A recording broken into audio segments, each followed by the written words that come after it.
रहती है। तो सब्सक्राइब करना ना भूलें और साथ में और लोगों को भी जोड़िए दोस्तों।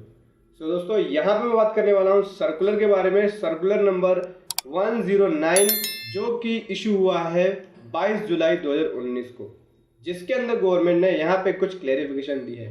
Issue related to GST on monthly subscription या contribution charges by a residential welfare association from its member. So दोस्तों यहाँ पे गवर्नमेंट बात कर रही है जीएसटी से रिलेटेड इशू, जब एक रेजिडेंशियल वेलफेयर एसोसिएशन के द्वारा सब्सक्रिप्शन या कंट्रीब्यूशन चार्ज किया जाता है अपने मेंबर से। तो दोस्तों यहाँ पे गवर्नमेंट कह रही है बहुत सारी रिप्रेजेंटेशन रिसीव हो रही थी जीएसटी पेबल के रिगार्डिंग, जब एक रेजिडेंशियल वेलफेयर एसोसिएशन चार्ज करता है सब्सक्रिप्शन या कंट्रीब्यूशन अपने मेंबर से, तो उसके ऊपर किस तरह से जीएसटी एप्लीकेबल होगा, उससे रिलेटेड यहाँ पे गवर्नमेंट ने इस सर्कुलर को इशू किया है। तो इसको समझ लेते हैं हम। सबसे पहले पॉइंट में हम बात करें, पहले हम इशू के बारे में बात कर लेते हैं, फिर उसके बाद उसके क्लैरिफिकेशन के बारे में समझेंगे। दोस्तों यहाँ पे गवर्नमेंट कहना चाह रही है जब मेंटेनेंस चार्जेस पेड किया जाता है रेजिडेंट्स के द्वारा एक रेजिडेंशियल वेलफेयर एसोसिएशन को एक हाउसिंग सोसाइटी में, तो क्या वह जीएसटी से एग्जेम्प्ट है? अगर एग्जेम्प्ट है, if yes is there an upper limit on the amount of such charges for the exemption to be available. अगर एग्जेम्प्ट है तो यहाँ पे कोई अपर लिमिट है इस तरह की चार्जेस की जो एग्जेम्पशन यहाँ पे इनको मिल रही है। तो दोस्तों यहाँ पे हम क्लैरिफिकेशन की बात करें तो क्लैरिफिकेशन में यहाँ पे साफ साफ गवर्नमेंट कहना चाह रही है supply of services by RWA to its own member by way of reimbursement of charges और share of contribution up to an amount of rupees 7,500 per month per member for providing services and goods for the common use of its member in a housing society or a residential complex are exempt from GST। So दोस्तों ध्यान से समझना, government यहाँ पे कहना चाह रही है जब RWA residential welfare association services को प्रोवाइड कर रहा है अपने मेंबर्स को, जहाँ पे कंट्रीब्यूशन या सब्सक्रिप्शन 7,500 रुपीज तक है, ठीक, पर मंथ पर मेंबर, तो वो जीएसटी से एग्जेम्प्ट है। यहाँ पे जीएसटी पे करने की जरूरत नहीं पड़ेगी। ध्यान देखना 7,500 तक की लिमिट बता दी है यहाँ पे गवर्नमेंट ने। यहाँ पे गवर्नमेंट कह रही है कि अगर आरडब्ल्यूए के मेंबर कंट्रीब्यूशन या सब्सक्रिप्शन पे कर रहे हैं पर मंथ 7,500 पर मंथ पर मेंबर, मतलब हर एक मेंबर अपना अपना कंट्रीब्यूशन 7,500 रुपीज तक पे करता है पर मंथ, तो वो जीएसटी से एग्जेम्प्ट है। तो दोस्तों दूसरी तरफ बात करूं, 25 जनवरी 2018 तक ये जो चार्जेस थी इसकी लिमिट 5,000 थी। उसके बाद इस लिमिट को इंक्रीज कर दिया, इस लिमिट को 7,500 रुपीज तक कर दिया। इसका इफेक्ट 25 जनवरी 2018 से शुरू हो गया। 25 जनवरी 2018 तक 5,000, फिर 25 जनवरी 2018 से 7,500 लिमिट बढ़ा दी। इसके लिए आप नोटिफिकेशन को रेफर कर सकते, नोटिफिकेशन नंबर 12/2018 का, जो कि 28/6/2019 को आया था। उसके बाद सेकेंड पॉइंट में समझते हैं, RWA has aggregate turnover of rupees 20 lakh or less in a financial year. Is it required to take registration and pay GST on maintenance charges if the amount of such charges is more than 7,500 per month per member? So दोस्तों यहाँ पे government कह रही है क्या एक RWA को registration लेने की जरूरत है जब उसकी टर्नओवर 20 लाख रुपए तक है या 20 लाख रुपए से कम है, जब 7,500 से अमाउंट एक्सीड कर जाता है जो चार्जेस है कंट्रीब्यूशन चार्जेस, तब क्या उसको रजिस्ट्रेशन लेने की जरूरत पड़ेगी? तो दोस्तों यहाँ पे गवर्नमेंट कह रही है no, if aggregate turnover of an RWA does not exceed 20 lakh rupees in a financial year, it shall not be required to take registration and pay GST even if the amount of maintenance charges exceed 7,500 per month पर member. तो दोस्तों यहाँ पे government कहना चाह रही है कि RWA का अगर एग्रीगेट टर्नओवर एक्सीड नहीं होता 20 लाख रुपए से और वहां पे जो चार्जेस कर रहा है कंट्रीब्यूशन चार्जेस या मेंटेनेंस चार्जेस ले रहा है, जहां पे 7,500 से एक्सीड हो जाता है, तो उसे यहाँ पे जीएसटी में रजिस्ट्रेशन लेने की जरूरत नहीं है और ना ही उसको जीएसटी पे करने की जरूरत है। इट मीन्स अगर 20 लाख रुपए से कम की टर्नओवर है और कंट्रीब्यूशन 7,500 से ज्यादा है, सब्सक्रिप्शन चार्जेस जो है वो 7,500 से ज्यादा है पर मंथ पर मेंबर, तो यहाँ पे जीएसटी पे करने की जरूरत नहीं है और ना ही रजिस्ट्रेशन लेने की जरूरत है। RWA shall be required to pay GST on monthly subscription या contribution charges from its member only if such subscriptions is more than 7,500 per month per member, and the annual aggregate turnover of RWA by way of supplying of services and goods is also 20 lakh or more. तो दोस्तों यहाँ पे government साफ साफ कह रही है GST पे करने की जरूरत उस केस में पड़ेगी या उस सिचुएशन में पड़ेगी या फिर जीएसटी के अंदर रजिस्ट्रेशन लेने की जरूरत तब पड़ेगी जब सब्सक्रिप्शन या कंट्रीब्यूशन चार्जेस 7,500 से एक्सीड करता है और उनकी टर्नओवर 20 लाख रुपए से एक्सीड करती है। 20 लाख रुपए हो या 20 लाख रुपए से ज़्यादा हो तो उस केस में जीएसटी पे करना होगा और रजिस्ट्रेशन भी लेना होगा। यहाँ पे हम टेबल के थ्रू समझ लेते हैं।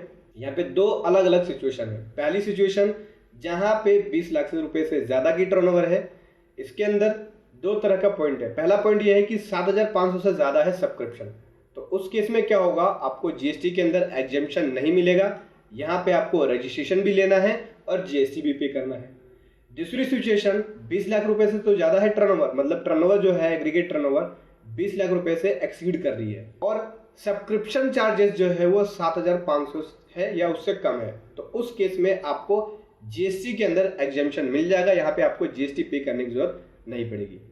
सेकेंड सिचुएशन की बात करें हम तो 20 लाख रुपए से कम की टर्नओवर है या 20 लाख रुपए है, उस केस में यहाँ पे सब्सक्रिप्शन जो है, दो पॉइंट आगे, पहले पॉइंट में सब्सक्रिप्शन जो है 7,500 से ज़्यादा है, तो क्या होगा, 20 लाख रुपए से टर्नओवर कम है लेकिन सब्सक्रिप्शन ज़्यादा होने की वजह से क्या होगा, एग्जेम्पशन मिल जाएगी। यहाँ पे उनको जीएसटी पे नहीं करना पड़ेगा, यहाँ पे उनको एग्जेम्पशन मिल जाएगी। सेम यही केस था लेकिन इस वाले केस के अंदर क्या हुआ, टर्नओवर कम है, इस वाले केस में टर्नओवर ज़्यादा है, इसलिए यहाँ पे जीएसटी पे करना पड़ेगा। यहाँ पे एग्जेम्पशन नहीं मिलेगी। यहाँ पे एग्जेम्पशन मिल रही है क्योंकि टर्नओवर 20 लाख रुपए से कम है लेकिन कंट्रीब्यूशन ज़्यादा है। दूसरे केस में ये बोलता कि कंट्रीब्यूशन कम है तो क्या होगा, कंट्रीब्यूशन कम है तो ऑलरेडी यहाँ पे एग्जेम्पशन मिल जाती है।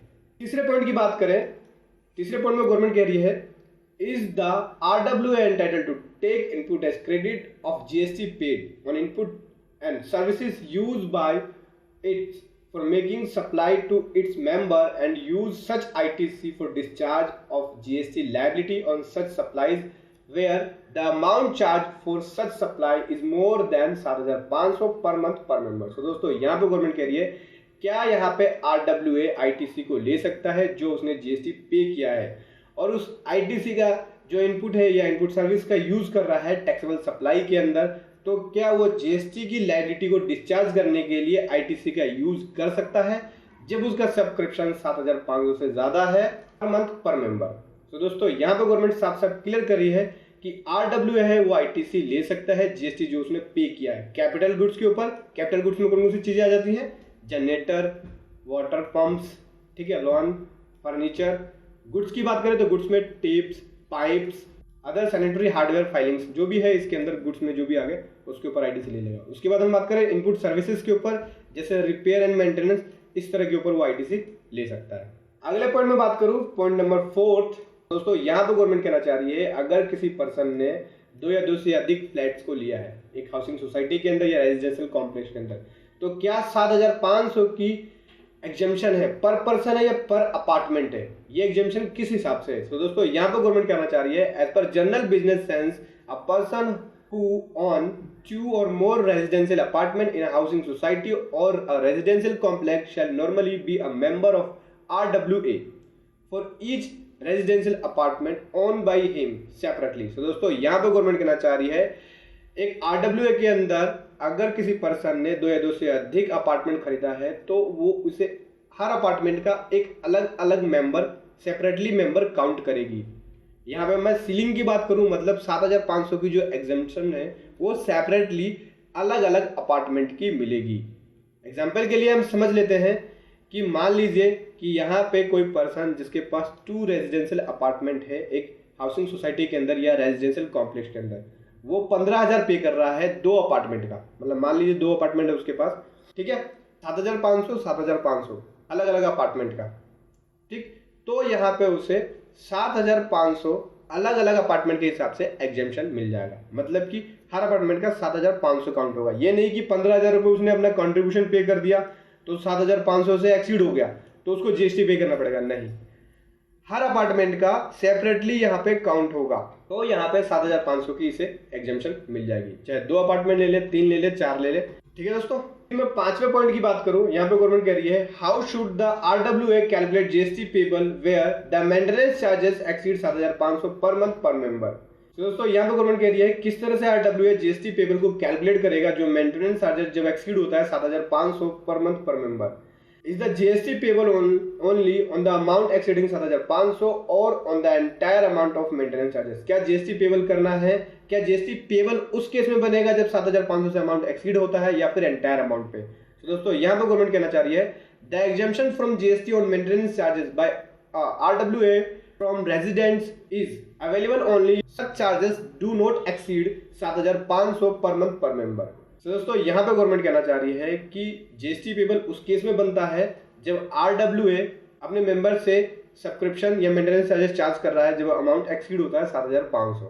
ठीक है, अगर 7,500 से अमाउंट एक्सीड हो जाता है तो उस केस में उसको GST पे करना बनता है 18% के हिसाब से। अब मान लो सपोज दैट एग्जाम्पल के लिए यहाँ पे मेंटेनेंस चार्जेस 9,000 बन गया और एग्जम्पशन 7,500 की है, तो आपको 9,000 के ऊपर एंटायर अमाउंट के ऊपर आपको GST पे करना है, ना कि 9,000 में से 7,500 को लेस करने के बाद बचा हुआ अमाउंट 1,500 के ऊपर। नहीं, यहाँ पे गवर्नमेंट कह रही है साफ साफ कि आपको एंटायर अमाउंट अगर 7,500 से 1 रुपया भी एक्सीड हो गया तो आपको एंटायर अमाउंट के ऊपर कैलकुलेट करना होगा।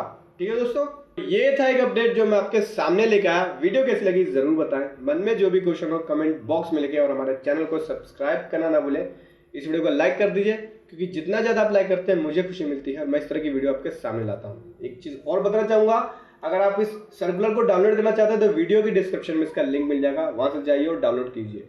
थैंक यू सो मच, जय हिंद, धन्यवाद।